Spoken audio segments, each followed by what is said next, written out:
अस्सलामु अलैकुम वरहमतुल्लाहि वबरकातुहू। मोहतरम सामईन, इस वक्त की बड़ी खबर आपसे शेयर करने जा रहे हैं।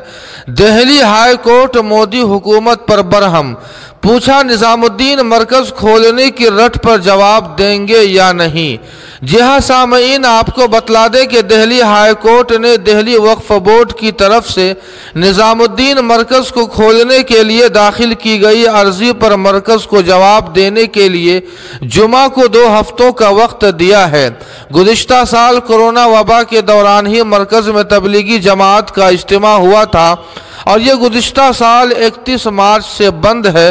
जस्टिस मक्ता गुप्ता ने कहा कि मरकज़ ने अब तक इस दरख्वास्त की खूबी या खामी पर कोई जवाब दाखिल नहीं किया है और पूछा कि क्या उसका कोई जवाब दाखिल करने का इरादा है भी। जस्टिस गुप्ता ने कहा कि आप जवाब देना चाहते हैं या नहीं। आपने पहले दिन हलफनामा दाखिल करने के लिए वक्त लिया था।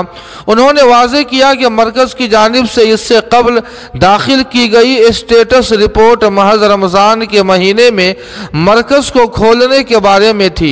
मरकज़ की जानिब से पेश हुए एडवोकेट रजत नायर ने अदालत से एक और मौका देने की अपील की और कहा कि वो दरख्वास्त पर एक मुख्तसर जवाब दाखिल करेंगे।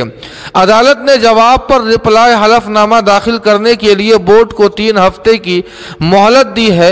इस मामले में समाअत की अगली तारीख 13 सितंबर मुकर्रर की गई है।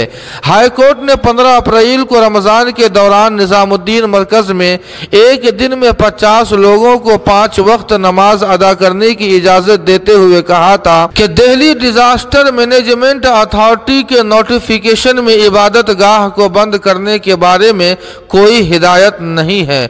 जी हाँ सामईन, इस खबर के ताल्लुक से आपकी क्या राय है, कमेंट करके हमें ज़रूर बताएं। वीडियो को लाइक और शेयर कर दें और कासमी जीके को सब्सक्राइब करना न भूलें। वस्सलामु अलैकुम वरहमतुल्लाह।